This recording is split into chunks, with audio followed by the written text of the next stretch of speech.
તો મીડિયાની જાગૃતતા અને પોલીસની સરાહનીય કામગીરીથી હવે જે યુગલો છે તેમના લગ્ન થઈ રહ્યા છે. પોલીસે લગ્નવિધિ સંપન્ન કરાવતા વર અને કન્યા અને પરિવારજનોમાં ખુશીની લાગણી જોવા મળી રહી છે. બાકી રહેલા જોડાઓના લગ્ન રાજકોટના જાણીતા બિલ્ડરે કરાવશે. સાથે જ જેએનજે ગ્રુપના મયુરધ્વજસિંહ જાડેજા ઓક્ટોબરના 101 દીકરીઓના લગ્ન કરાવશે. સર્વજ્ઞાતિ સમૂહ લગ્નનું આયોજકોએ કર્યું હતું આયોજન, પરંતુ આયોજકો પોતે રૂપિયા લઈને ફરાર થઈ ગયા હતા. આ મહત્વના સમાચાર જે અત્યારે સતત આપ બીટીવી ન્યૂઝ પર જોઈ રહ્યા છો. અને આયોજકો ફરાર થતા લગ્ન અટક્યા હતા, પરંતુ પોલીસ આ તમામ લોકોની વારે આવી છે. રાજકોટ પોલીસની સરાહનીય કામગીરી અત્યારે જોવા મળી રહી છે. ઋષિવંશી સમાજ સેવા સંઘે કર્યું હતું લગ્નનું આયોજન. તો આ જ મુદ્દે ચર્ચા કરવા માટે આપણી સાથે ડોક્ટર સીએમ વાઘાણી, સૌરાષ્ટ્ર પટેલ સમાજ ટ્રસ્ટી સુરતથી જોડાઈ ગયા છે. આપનું સ્વાગત છે સર. અત્યારે જે સમાચાર આપણે બી સાંભળ્યા કે જે લગ્નવિધિ અટકી ગઈ હતી, સમૂહ લગ્ન હતા, અને જે માહિતી મળી રહી છે કે આયોજકો છે તે હોસ્પિટલમાં હોસ્પિટલાઇઝ છે, પરંતુ એવું લાગતું નથી. શું સત્ય છે? આપની શું પ્રતિક્રિયા? નમસ્કાર દર્શક મિત્રો, મને એવું લાગે છે કે અત્યારે જે વીટીવીના માધ્યમથી સમાચાર મળ્યા એમાં ખૂબ બેઝિક કોઈ મોટી ભૂલ થઈ હોય અથવા ભૂલ કરી હોય એવું લાગી રહ્યું છે. માણસના પરિવારમાં દીકરા દીકરીઓના લગ્ન એ બહુ અમૂલ્ય પ્રસંગ હોય છે, એના જીવનનું એક સંભારણું હોય છે. જ્યારે આયોજકો આ બધા આયોજનમાંથી લઈને છેલ્લી ઘડીએ આ પ્રકારનું પગલું ભરે તો મને એવું લાગે છે કે એ બિલકુલ કોઈ રીતે યોગ્ય થયું હોય એવું દેખાતું નથી. પણ એ પહેલા મને જે રાજકોટ પોલીસ કમિશનર અને એની ટીમે જે આખો પ્રસંગ લગ્ન પ્રસંગ કરવા માટે જે પ્રયત્ન કર્યો છે અને જે આયોજન કરીને જે જવાબદારી લીધી છે એને ખૂબ ખૂબ અભિનંદન આપવા ઘટે. સમૂહ લગ્નનું આયોજન એ કોઈ નાની ઘટના નથી, ખૂબ લાંબુ આયોજન માંગતું હોય છે. એની પાછળનું આર્થિક ફંડથી માંડી અને સ્વયંસેવકોની મોટી ફોજ હોય ત્યારે આવા 30, 35, 40 લગ્નો થતા હોય છે. સુરત ખાતે અમે આવા વર્ષોથી લગ્ન કરતા આવ્યા છીએ, આયોજન કરતા આવ્યા છીએ, અને સુરતની ઘણી બધી સંસ્થાઓ સર્વજ્ઞાતિથી લઈ અને તમામ પ્રકારની અન્ય જ્ઞાતિઓ પણ લગ્ન કરે છે, પણ બહુ સુંદર અને સુપેરિયાનું આયોજનો થતા હોય છે. મને એવું લાગે છે કે આ ગુજરાતમાં આ પ્રકારની પહેલી જ ઘટના થઈ છે. એમાં ક્યાંક બહુ મોટી શરત ચૂક થઈ હોય એવું લાગે છે. સર, અત્યારે પોલીસ દ્વારા સરાહનીય કામગીરી જોવા મળી રહી છે. આપ પોલીસને શું કહેશો? લાગે છે કે પોલીસે જે કે અત્યારે જે આ બીડું ઝડપ્યું છે અને જે હટકે કરીને જે કામગીરી કરી છે એ ખૂબ જ અભિનંદનને પાત્ર છે. અને એક મને એવું લાગે છે કે પોલીસ બેડામાં આ એક એની વિશિષ્ટ શિરમોર સમાન કામગીરી ગણાય, એમાં કોઈ બેમત નથી. આ કામ પોલીસનું છે જ નહીં. પોલીસ પાસે ઘણા બધા કામો હોય છે, પણ સંજોગો સ્થળ સ્થિતિને અનુરૂપ પોલીસે જે પ્લાનિંગ સાથે અને જે જવાબદારી સાથે અત્યારે જે લગ્ન વિધિ સંપન્ન કરાવી રહી છે એ ખરેખર ગમે એવું છે. અને પોલીસની જે આખી ઇમેજ છે એમાં 4 ચાંદ લાગી ગયા હોય એવું મને લાગે છે.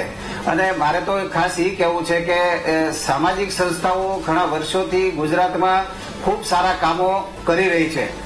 આજે આ પ્રકારના કિસ્સાઓ બનશે તો મને એવું લાગે છે કે આમ જનતાને એના આધાર સમાન એની સેવાકીય પ્રવૃત્તિ કરતી સામાજિક સંસ્થાઓ પ્રત્યે એમનો જે વિશ્વાસ છે એ ડગી જશે.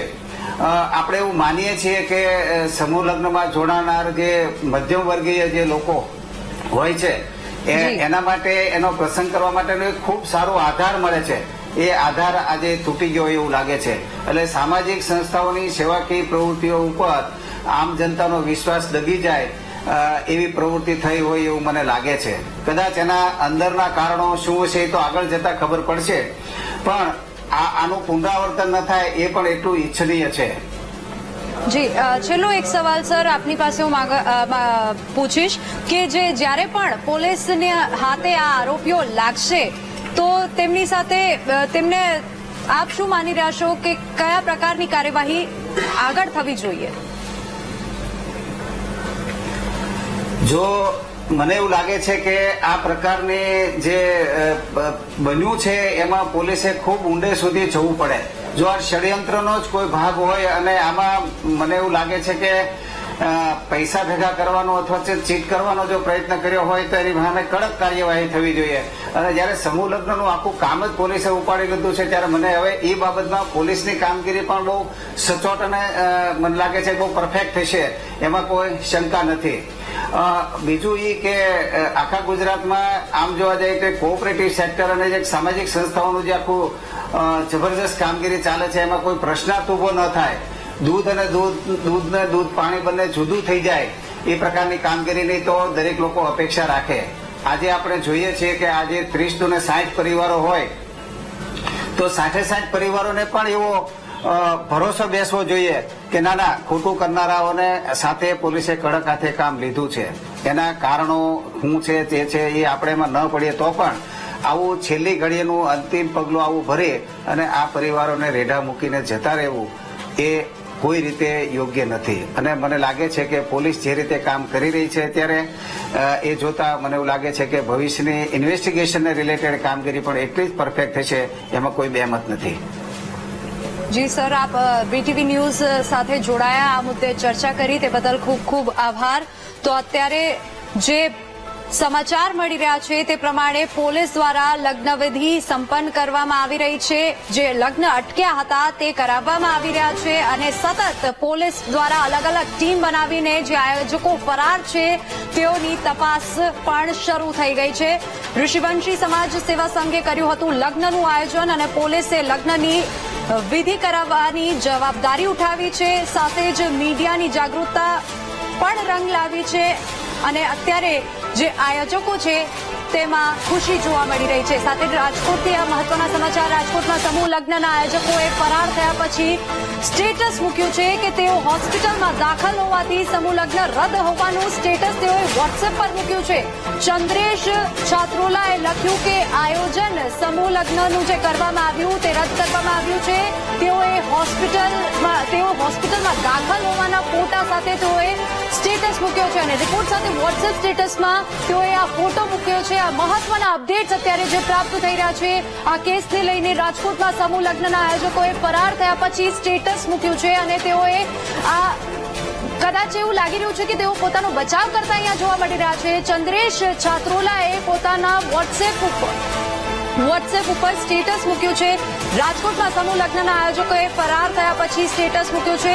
પોતાના ફોટા સાથે તેઓ હોસ્પિટલમાં દાખલ છે તેઓ ફોટો તેઓએ સ્ટેટસમાં મૂક્યો છે અને સાથે જ રિપોર્ટ પણ તેઓએ સ્ટેટસમાં મૂકી છે કે તેઓ હકીકતમાં હોસ્પિટલમાં દાખલ છે અને જેથી કરીને અત્યારે આ જે આયોજન છે તે રદ કરવામાં આવી રહ્યું છે. પરંતુ આની કોઈ જાણકારી કન્યા અને વર પક્ષ સુધી જેટલા પણ જે 28 જોડાઓ ત્યાં પહોંચ્યા ત્યાં તેમને પહોંચાડવામાં નથી આવી. રાજકોટની રઘુવીર હોસ્પિટલના રિપોર્ટ અનુસાર આ હકીકત સામે આવી રહી છે. પરંતુ આના લઈને પણ એક સવાલ ઉભો થઈ રહ્યો છે. બીટીવી ન્યૂઝ પર આપ એક્સક્લુઝિવ દ્રશ્યો જોઈ શકો છો.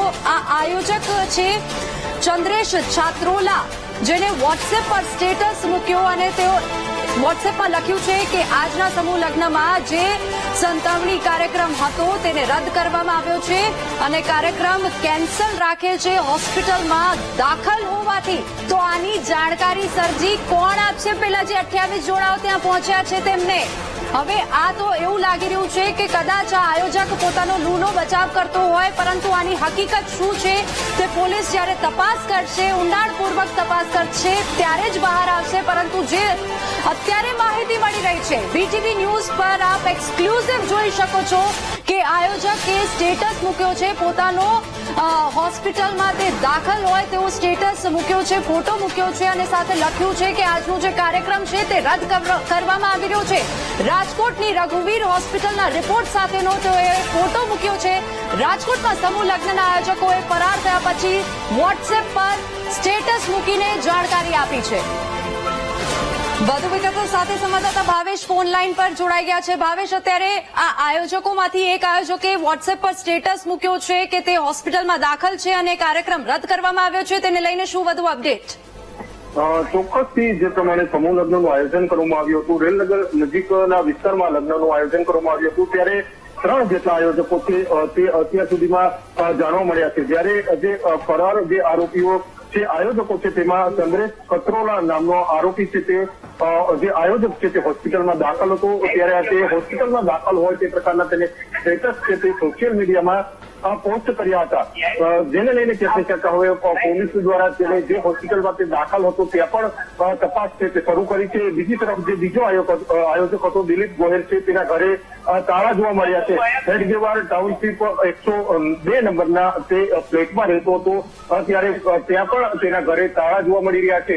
ત્યારે અનેક સવાલો છે તે આયોજકો વિરુદ્ધ ઉભા થઈ રહ્યા છે. અગાઉ પણ આ આયોજકોએ આ જ પ્રકારના લગ્ન ગોઠવ્યા હતા અને ત્યારબાદ તેઓ અચાનક ફરાર થઈ ગયા હતા. લોકો પાસેથી પૈસા છે તે ઉઘરાવવામાં આવે છે, લગ્નનું વચન આપવામાં આવે છે અને પૈસા ઉઘરાવવામાં આવે છે અને ત્યારબાદ તેઓ ફરાર છે તે થઈ જાય છે. તેને લઈને પણ અનેક સવાલો છે તે હાલ ઉભા થઈ રહ્યા છે. પરંતુ આ સમગ્ર ઘટના છે તે મીડિયામાં પ્રસારિત થઈ, અહેવાલ પ્રસારિત થયો અને ત્યારબાદ હવે પોલીસ દ્વારા એક બાદ એક કાર્યવાહી છે તે કરવામાં આવી રહી છે.